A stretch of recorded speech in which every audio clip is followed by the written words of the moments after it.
He's happy in a way he can't remember having been, and easily satisfied. Things taste, feel, and sound good.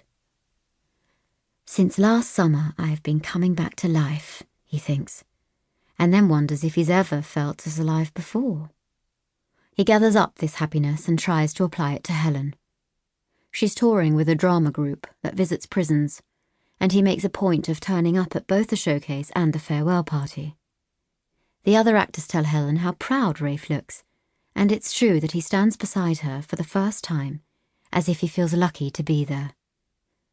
He takes her to buy a new bed, and doesn't correct the salesman who calls her your wife. He asks after her friends and remembers her stories, and he likes her to go with him to see Bridget, who now treats him like a stranger. He cries in front of Helen about how this makes him feel, and she's able to console him. One day, he receives a message. Hello, Shadow Man. I arrive on Friday. I will be wearing my silver coat, and I have a story to tell. You promised me cherry blossom, remember? It takes Raif a moment to realise that this is from the woman in the silver coat. He hasn't thought about her for months. Ava is older than him, 5 or 15 years, he can't tell. She's a professor of economics, recently widowed, or is it divorced? He remembers a fine figure in a plum-coloured dress, chestnut hair put up in a complicated knot, and a strong sexual gravity.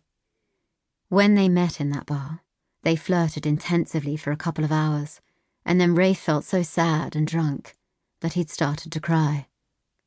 He told her about Lise and her father's defection, and how he didn't know if it really was her story. Do you need to know? Ava asked.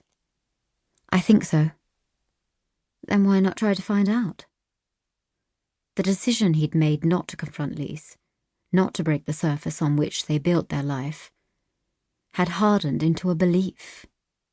It was not possible. When the bar closed, he offered to walk Ava home, but she said that as he had no idea where he was, she would walk him back to his hotel instead. She buttoned her silver coat and slipped her arm through his. At the hotel, she kissed his cheek, accepted his card, and turned to go. He could not let her. Ava, he called after her. She stopped and turned. He had no idea what to say. I like your coat. She laughed, shook her head, and walked away. At a safe distance, they'd written every day, then twice a week, then a dashed line here and there before Raif, absorbed in his mother's needs and his ambitions for a life with Helen, didn't notice that their correspondence had petered out. Now here she is, in his city, expecting to meet. He offers dinner, even though it might suggest more than he intends, because to encounter her in daylight would be too much. They'd met in a dim bar and walked through streets that were more or less unlit. His fantasies, in which she joins him in the hotel, have been just as softly lit. Now he's sitting opposite her in a restaurant, and he's not sure why.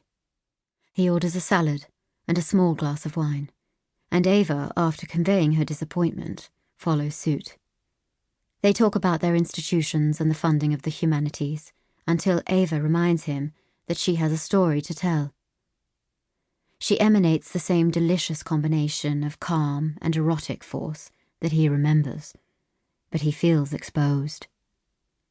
Why did he tell her his most private thoughts? We walk away from such conversations presuming that our secrets will remain where we left them, in a dark bar we'll never return to. We don't think of the person we confided in carrying our secrets home, let alone bringing them back to us later. Ava doesn't hesitate to do exactly this. I looked into what you told me.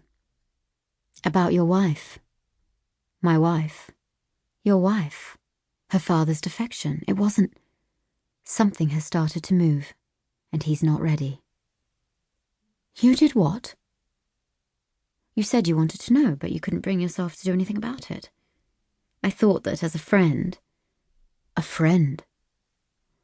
Raif wishes this woman had confined herself to his fantasies, naked under her silver coat in the dim hotel room.